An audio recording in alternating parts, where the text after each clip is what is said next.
BY ವಿಜೇಂದ್ರಗೆ ಮತ್ತೆ Yatnal challenge ಮಾಡಿದ್ದಾರೆ. ನಾನು ರಾಜೀನಾಮೆ ಕೊಡ್ತೀನಿ, ನೀನ್ ರಾಜೀನಾಮೆ ಕೊಡು. ಹುಬ್ಬಳ್ಳಿಯಲ್ಲಿ ವಿಜೇಂದ್ರ ವಿರುದ್ಧವಾಗಿ ಯತ್ನಾಳ್ ಸವಾಲ್ ಹಾಕಿದ್ದಾರೆ. ಇಬ್ರು ಚುನಾವಣೆಗೆ ಹೋಗೋಣ ಬಾ ಅಂತ ಯತ್ನಾಳ್ ಹೇಳಿದ್ದಾರೆ. ನಾನು ಕೇವಲ ಭಗವಧ್ವಜದ ಮೇಲೆ ಗೆಲ್ತೇನೆ, ವಿಜೇಂದ್ರ ನಿನಗೆ ತಾಕತ್ತಿದೆಯಾ ಅಂತ ಯತ್ನಾಳ್ ಪ್ರಶ್ನೆ ಮಾಡಿದ್ದಾರೆ. ಮತ್ತೆ ಯತ್ನಾಳ್ ವಾಗ್ದಾಳಿ ಇದು.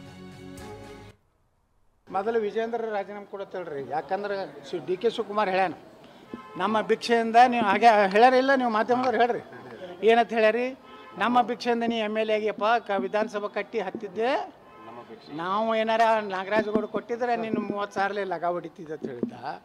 ಮೊದಲು ವಿಜೇಂದ್ರ ರಾಜೀನಾಮೆ ಕೊಡಲಿ, ನಾನು ರಾಜೀನಾಮೆ ಕೊಡ್ತೀನಿ, ಇಬ್ಬರು ಇಲೆಕ್ಷನ್ ಮಾಡೋಣ. ದಮ್ಬಿದೆಯಾ ವಿಜೇಂದ್ರ? ಇಂಥ ಹಂದಿಗಳಿಂದ ಯಾಕೆ ಮಾತಾಡಿಸ್ತೀವಿ ವಿಜೇಂದ್ರ?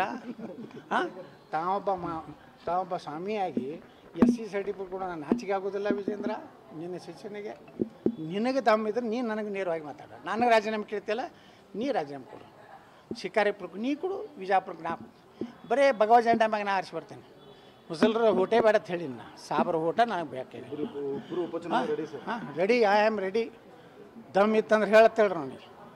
ಯಾಕಂದ್ರೆ DK ಶಿವಕುಮಾರ್ ಹೇಳಿದಕ್ಕೆ ಪ್ರತಿಕ್ರಿಯೆ ಕೊಡಬೇಕಾಗಿತ್ತಲ್ಲ. ಇಲ್ಲ ನಾನು BJPಯಿಂದ ಗೆದ್ದಿದ್ದೀನಿ, ತಾಕತ್ತಿದ್ರೆ ನಮ್ಗೆ ಗೆದ್ದು ತೋರಿಸ್ತೀನಿ ಅಂತ ಹೇಳಬೇಕಾಗಿತ್ತು, ಹೇಳಿಲ್ಲ.